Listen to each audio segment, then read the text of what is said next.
Kia ora and welcome to Shared Lunch, brought to you by Sharesies. I'm Helen Mattison, and today we're at Wellington Airport, which is one of the oldest assets for infrastructure investment company Infratil. As the airport owner, we're the best developer of the land around it. Right? This is the front door to the city, and we take that really seriously. The Eagles are gone, Smorg is still here. Yep. Is there anything else coming? There is, and it's pretty exciting actually.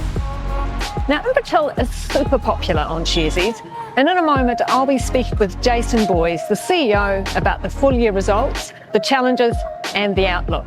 The good old share price, every CEO's dread when somebody asks them. Let's go meet Jason. Investing involves risk. You might lose the money you start with. We recommend talking to a licensed financial advisor. We also recommend reading product disclosure documents before deciding to invest. Everything you're about to see and hear is current at the time of recording. Hi Jason, thank you for having us here at Wellington Welcome, Airport. thank you for coming. Now, Wellington Airport is an iconic infrastructure piece for Wellington.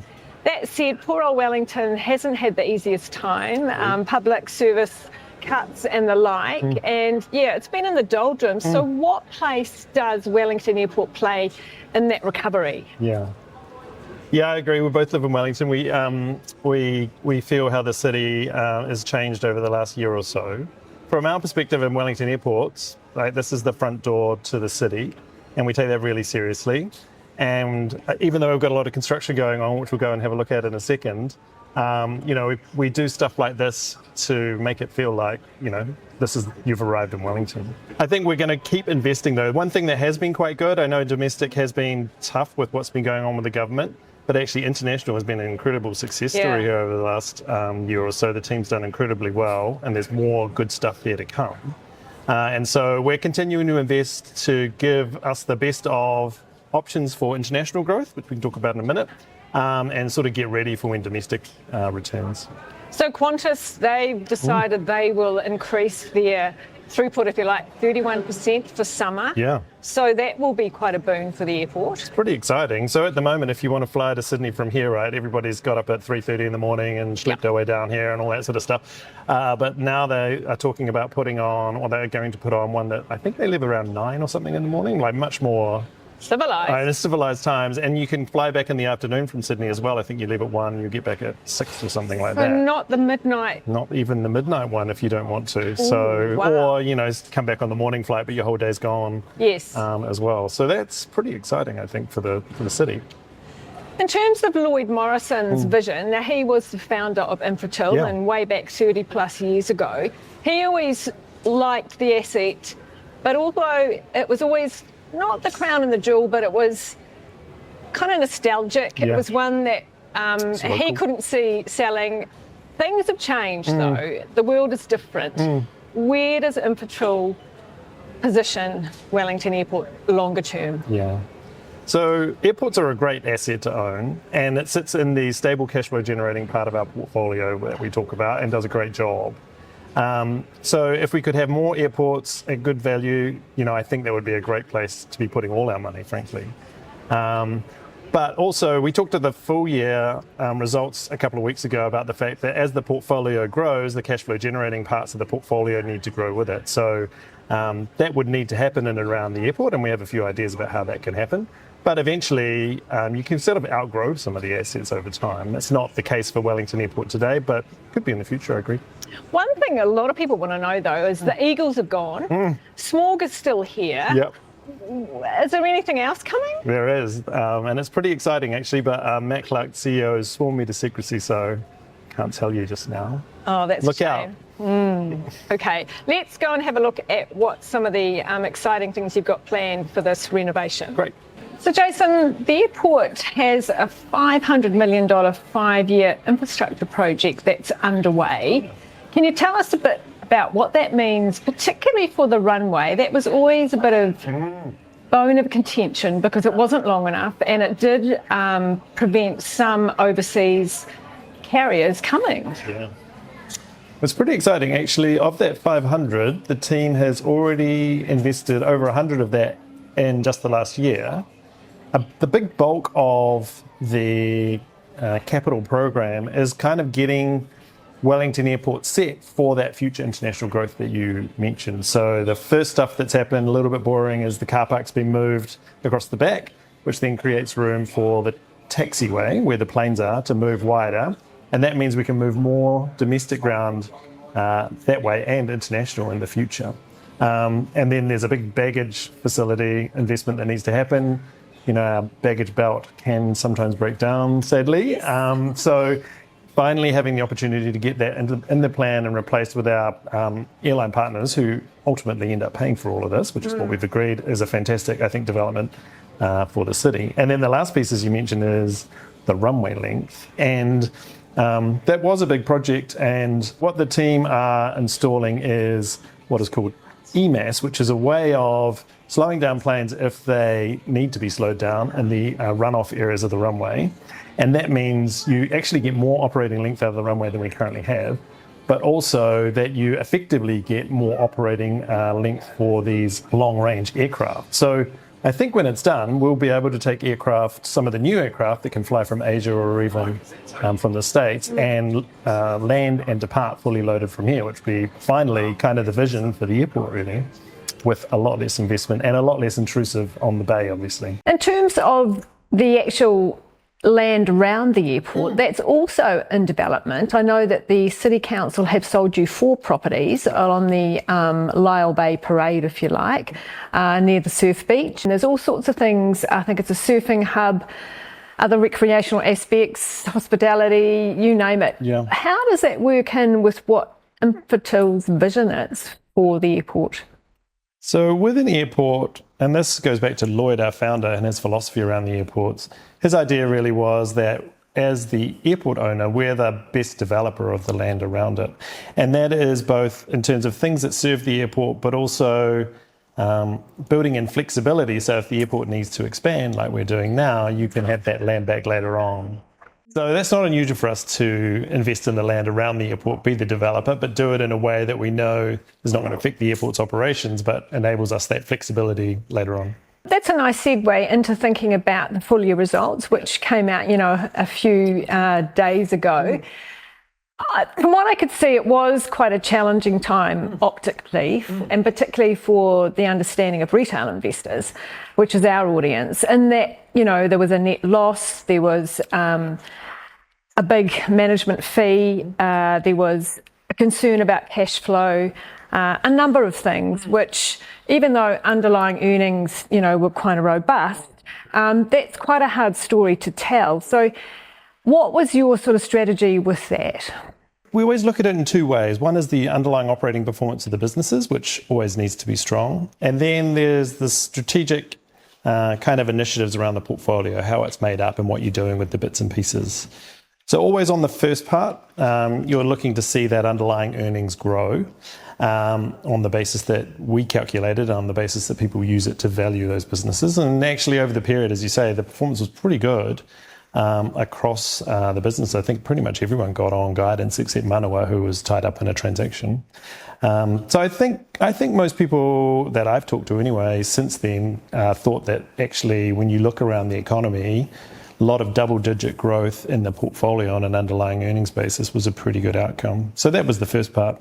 Then a lot of strategic initiatives that we talked about, which were showing good progress in the portfolio.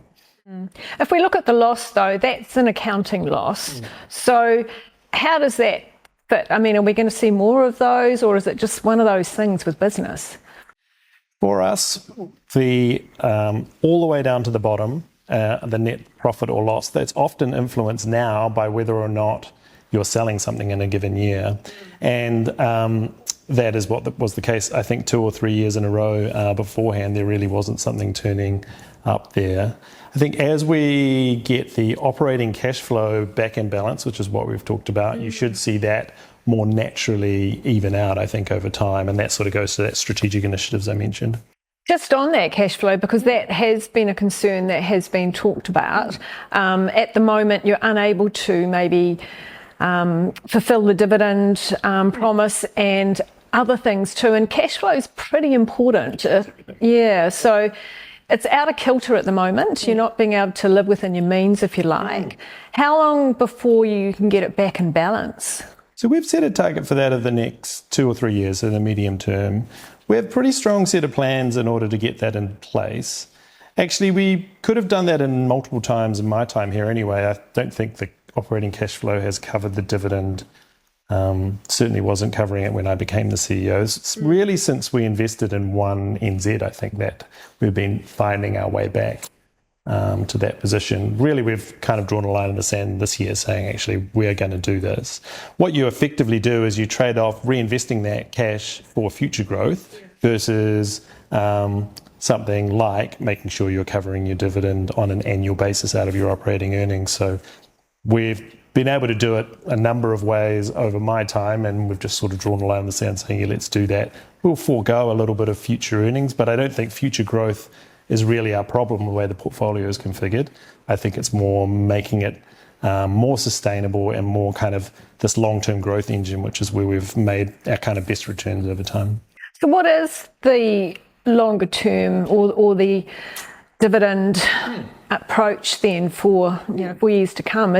Will we have a difference next year? I mean, how will retail investors sort of be guided in that? Yeah, I think they should take a lot of comfort from the fact that we're openly saying now that we believe the dividend is important for the business going into the future. We think retail shareholders, for whom that is most valuable, are an important mix in our shareholder base as we continue to grow.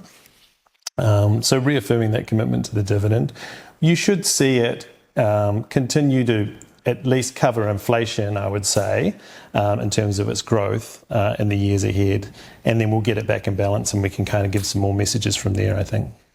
So this year we had, I think you announced 15.5 cents was the interim, and then the full year's 25 plus, is that right? That's right, yeah. So it's slightly up. Yeah, exactly. I think it's about year. 2%, I think, Yeah, is sort of what we're trying to aim for. To at least give an inflation coverage, which investing in infrastructure assets should give you. Yes. But we're not trying to get the percentage yield on the share price, for example, back into a range. That's not something we're aiming to do. The good old share price, every CEO's dread when somebody asks them. It's fair to say that it had a bit of a beating when you did release your consolidated earnings. I think it was down nearly 6% on the day. I think it's recovered somewhat since. If we do look at that, though, the shareholder return is minus 2.6%, I think is what I saw. I think it was in the annual report. That was the 12 months to 31 March, yeah. Now, there does seem to be a discount, and you do talk about this in the annual report, between the share price and the asset values. What can be done about that? Discount to NAV is an interesting topic. I'd talk to at least a third of people I talk to say there's no discount because the market's always right, which there's some truth to that, right? And there's definitely a difference between the value for one share today versus a majority or the whole business in 5 years' time. Really, the listed price is the price today for any given volume of shares, right? So it's not really the long-term value of the assets, and it's the difference between that long-term value and the current value that people talk about, the discount.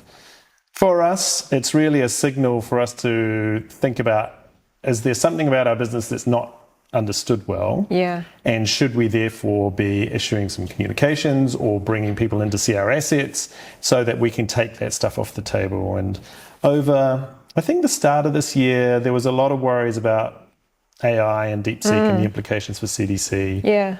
Which we thought was what was going on with a number of share prices in our sector at the time. And so through April, we had a site visit to our big development in Melbourne for CDC and a few other communications with the team to try and make sure people understood how CDC was placed. And actually, you saw, I think, the market react quite nicely to that. And the share price kind of move up. So really, it is, for us, it's where we should focus our communications attention, is where we first go to. Obviously, every day, like any normal human, you re-examine every decision you made the day before. So you do a bit of that as well, but mostly it's for communications. Thinking of a CDC, though, I did think analysts this time with the release of the full-year results were a little bit worried about the rephrasing of the contracts, the revenue coming in, it not being linear, I think, is what some of them had expected, and there was a bit of disappointment there. What do you say to that?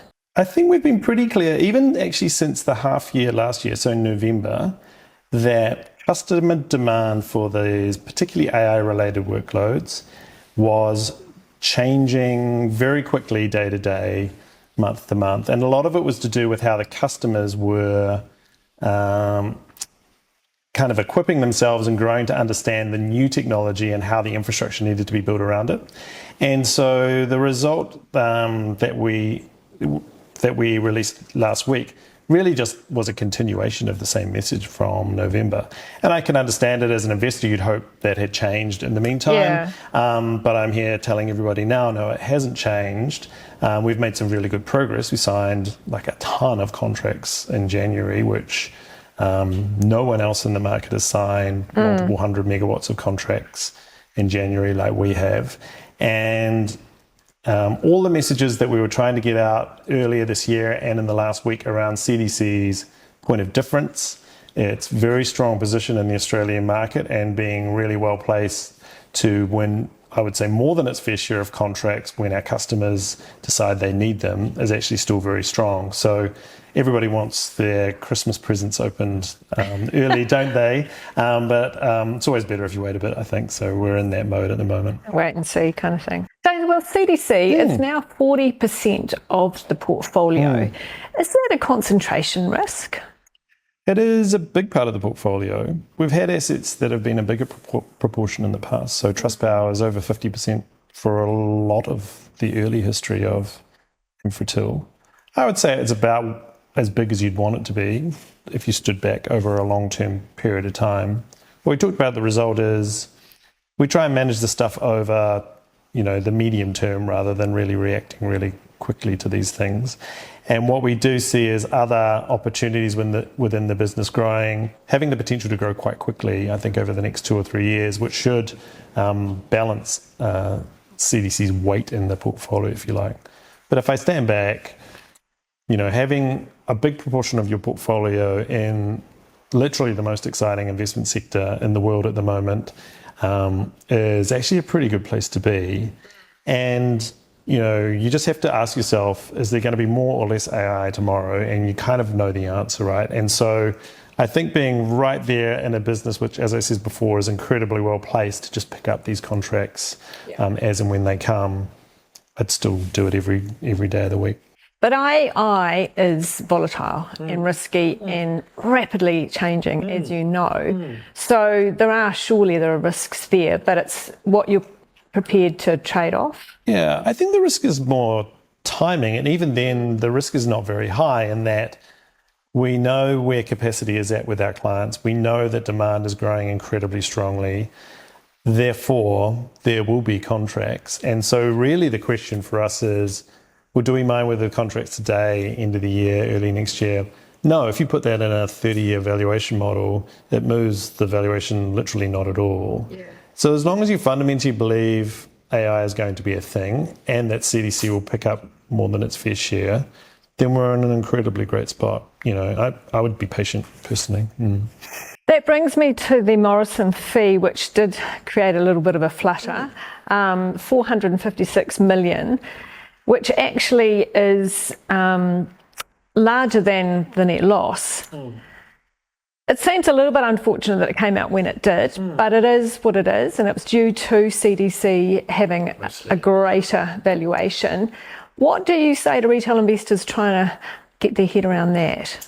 Yeah, so your 456 million, I think, is the 350 million that was accrued in performance fees, which is paid over 3 years. Yeah. And the 100 of base fees, I'm guessing, is how you get that maths. Yeah. So the base fees are payable every quarter, and that's for running the show. The performance fees is really only due to good performance. So we have to beat 12% returns in order to get paid any incentive fee. And it's paid in 3 installments so that you can't earn fees for a blip because if the valuation went up 1 year and you got paid a fee, a third of the fee, it's very unlikely to stay there for 3 years. And assuming it then came off the year after or the year after that, the second 2 tranches would never become payable effectively. So the mechanism has a bunch of different safeguards in it to make sure that for shareholders that Morrison's only getting paid for performance that actually sticks around and turns up in the portfolio. So we're only getting paid for performance, and there are a number of structural elements to the way the fee is paid to ensure it's only paid for enduring value, if you like. Let's look at future growth beyond the current portfolio, if you like, all the exciting stuff. Your guidance was just over $1 billion, I think, and a little bit more. Yeah, I know, exciting.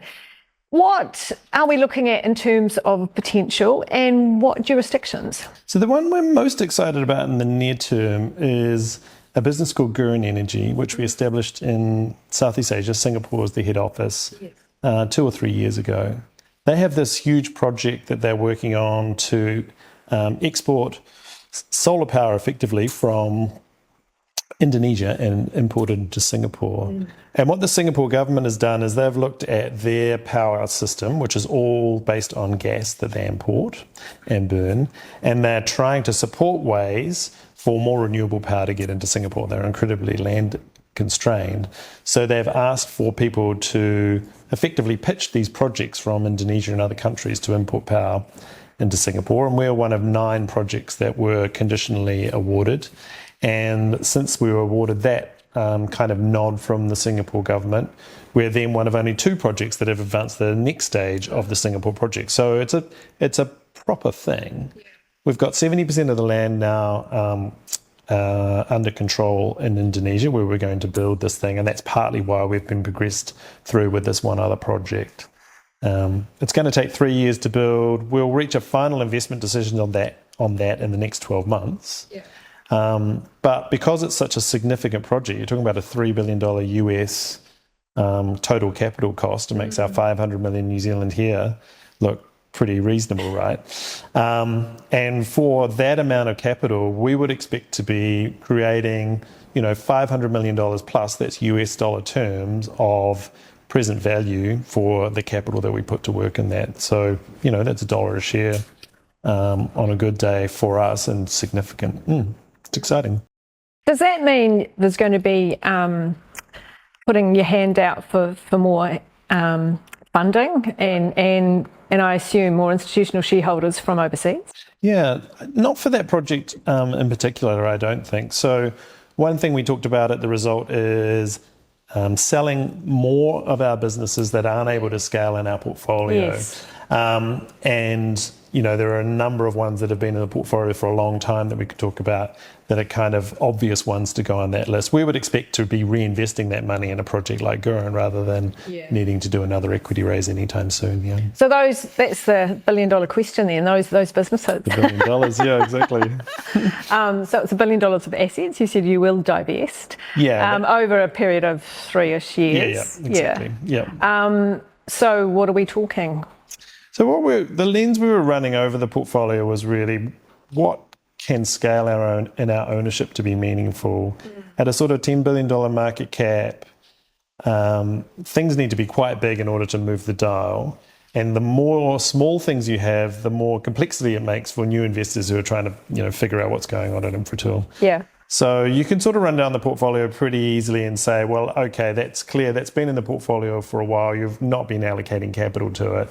That's probably something you're going to cycle. We didn't actually name exactly which ones because obviously there are teams in those businesses. They have customers and things like that. And all that needs to be worked through in a normal professional way like we do. But you could probably figure out where we're thinking just by running that lens over it. Mm. One thing I wanted to ask you about is healthcare. Yeah. We've talked a lot about energy, we've talked a lot about data centres and the like, and some of the older assets like Wellington Airport, here we are. The imaging businesses, both here and in Australia, where do you see the potential there? It's pretty high, actually. I think those are a couple of businesses that perform really well from an operating perspective, as I said before. So you have 14% growth out of Qscan in Australia. I've done 40 or 50 meetings since the result, and half of them would have said that is an incredible outcome. How did you do that? Because the other listed comps have not been able to perform as well in that market. So it's getting a lot of attention, which is really good. And in New Zealand, they weren't that far behind, and they nearly did 10%. And that was in a year, as we know, living in New Zealand, where Health NZ was going through a lot of change.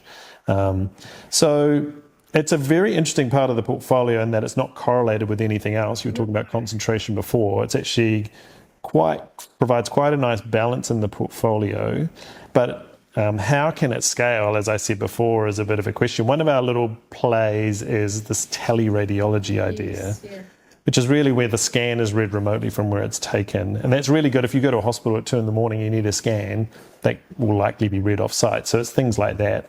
And because we have a big footprint, we have radiologists in the UK, for example, who can read that stuff during their day, and they can do the reverse here. So, and that segment of radiology is growing really, really fast. I suspect to get it really to scale, you're probably going to have to merge it with something else and create a bit of a more diversified healthcare portfolio, and we've got a few ideas there as well. So yeah, I think there is a few paths there that could make it even more interesting and create a kind of nice non-digital, non-power leg to the portfolio. Okay. Are there any airports that you could buy into around the world? Yeah, there are actually. Is that right? I'd be surprised. Yep. Yeah, they are. There's been quite a few trading at the moment, so we have a few airport investment ideas. Yeah. So this may not be one of the ones on the block. Who knows? That's right. But the instruction and the direction should be clear. Things need to scale. So our teams that are on those assets, the teams that work here, it's clear what the job is in order to continue to grow with Infratil, and that was really our objective on the day. Lots of people listening for those things, those messages. Yeah. One outlier does seem to be Retire Australia. I mean, it is, you looked at selling it a while back. Yeah. We've talked about that. It seems to be doing okay. It is. But yeah, it does seem a bit of an outlier. I agree, and we did announce a strategic review on that a couple of years ago, and the timing didn't work out very well. So I think that would be it's pretty clear that areas that we don't see ourselves in long term, that would definitely still be one of them, yeah. But the performance is good, and they provide a great service to their customers, their residents. So yeah, this is never or hardly ever about bad performance in the businesses. It's really fit in the portfolio and best long-term owner. Yeah. Yeah, right. Let's talk about shareholders. This year, Infratil is now included in the Global Standard Index MSCI, and also in Australia, the ASX 300. So that gives a broader scope or reach, if you like, for shareholders. Yeah. What are you hoping to have in terms of the mix with retail and institutional? Yeah, we've spent a lot of time working on this because we are an investment company. Actually, the capital market side of the business gets a lot of focus. Yeah. So as I said before, having done all of that work with a lot of advisors, we still see retail as being a really big part of the shareholder base for the foreseeable future. So I think, I'm not sure of the exact numbers now, but we would never see them really getting below 20%, and more realistically, somewhere between 20 and 30 is always really going to be New Zealand retail. So that, recommitting to the dividend and finding a way to sustain it all comes out of that work. In fact, at the moment, half my team is in Whangarei at the Whangarei Retail Investor Roadshow. Yep. And they'll be flying down to Christchurch for Wednesday, and we're here in Wellington on Thursday night. So big part of the business, right, is still making sure we're understandable to a retail investor base. Having said that, we do know as the business grows, and if we just continue our historic performance, I think our 5-year performance is over 20% per annum. You just continue even 15%, our target return for 5 years, we'll be a $20 billion business. And in order to support that scale of register, we will need more international investors. Yeah. So these index additions are really important for us and for all retail shareholders, so that there is a buyer for their shares whenever they choose to move in and out of them, right? So we actively work on that. These index additions are meaningful. And I said I've had 50 meetings since the result. Over half of them would have been in Australia now, talking to Australian investors, and we'll be on the road internationally later on in the year in Asia and the UK and the US, just to build up that base. But still, we'll have a massive weighting here to New Zealand forever, I think. One thing we haven't talked about, Jason, is challenges, and obviously the US and the sort of changes there with the political situation and geopolitics around the world as well, because you're in Europe as well as the US, you're in many jurisdictions. Yeah. What do you see there? I mean, Long Road Energy seems to have got itself together in terms of avoiding some of the the fallout from, I don't know, it's the Big Beautiful Bill, it's now called, instead of the Inflation Reduction Act. Can you tell us what you're seeing there in terms of the headwinds? Phenomenal volatility all year, right, for all investors, and that was just the latest one 4 days before our result, I think. To be honest, the share price reaction on the day that came out surprised me. It barely moved the dial at all. I think it caught up after the result. To be honest, I think it was people waiting for the result to move the share price to where, to be honest, I thought it would be on the Friday. Not for any valuation reason, but I think it just deserves it, right? There's clearly a lot of volatility and uncertainty. We're a long way away from there. How would you know, as an investor sitting here in New Zealand, what's really going to happen? Of course, I'm there all the time, and so I should know, and I do have a really good, strong feel for it. The technical stuff we talked about on the day is kind of getting down in the weeds, but I think really from my perspective and for shareholders, the most important thing to understand is that the US is short of energy. When we talk, for example, in data centers, all the data center investment, so much of it, in fact, is happening in the US now. A lot of chips being absorbed there. That all requires power. And it cannot be fulfilled with gas. All that work has been done. Everyone knows there's not enough gas and it can't be got to enough places. And California won't take another electron generated from gas, nor will Arizona. There are plenty of states that absolutely want renewable energy power. And solar, which is mostly what we do, is the cheapest and fastest. So we are well set through this to be in an incredibly good position to meet that demand. And so, you've just got to get through this. As we said in our annual report, the theme this year was navigating beyond the noise. And this is a really prime example of an area where we're very high conviction the states will need the power and that businesses like these will be more valuable through this volatility than less. Be careful on the way through. We've got a great team. A lot of our money is protected through the safe harboring and things like that that we've talked about. So again, it's another area where I think we just need to be patient and open our Christmas presents later on. On that note then, Jason, what excites you about the year ahead? Really not a late Christmas? Yeah. Oh, it comes when it comes, and there's only so much you can control on a given day. I do think that how AI rolls out is still incredibly fascinating to me. Where it's going to go next, the geopolitical angles now I feel a lot like energy always used to feel. Energy's always been political and geopolitical, and now it's in chips as well. So it doesn't feel unfamiliar, but I think that's really fascinating. I do believe the trend is only one way though in AI. The genie is out of the bottle. Countries have to have this. Companies have to have it. And I do believe that being in the infrastructure that delivers it is one of the most attractive areas to be in. Doesn't matter who's serving it, who's got the customer, they will all have to have the type of infrastructure that we build, and it's not easy to build it. So I still think that is super fascinating. And then actually some of the stuff that we talked about at the half year around kind of getting our house in order, if you like, or some tidy ups to the portfolio, actually that's really exciting to finally have a clear plan. We've done a lot of thinking about the scale that we're at now. What is the most meaningful next step from here? Where is retail shareholders in our future, right? And all that work's been done now. So I think we've got a clear set of principles. So getting through some of that is actually quite exciting, because when we get going on some of that portfolio stuff, we're really good at it and we tend to create a lot of value. Just one last question I've got for you. And we talked about data centres. A lot of yours are in Australia. There is movement in Auckland. Do you see more data centres being built here? Yeah, we're building a very big one at the moment, actually. One of the biggest infrastructure projects in New Zealand is being built by CDC. And actually, the demand outlook for New Zealand in particular has been one of the more stable areas of demand from our customers over this since the half year when I started talking about this volatility. So that feels quite good actually for the country. Actually, it's a really important issue. You've seen over the last week or so big announcements out of the Middle East, UAE, and then there's another one coming, we understand, big sovereign AI centers, billions of dollars of investment.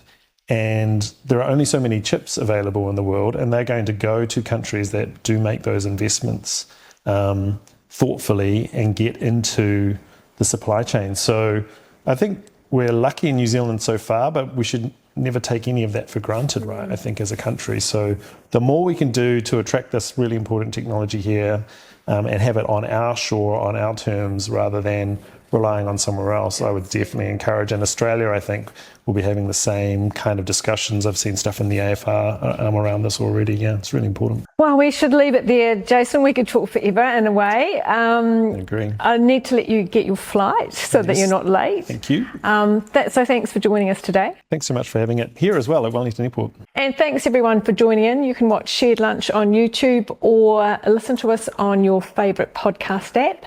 Leave us a rating and tell us what you'd like to hear next. Until next time, mā te wā.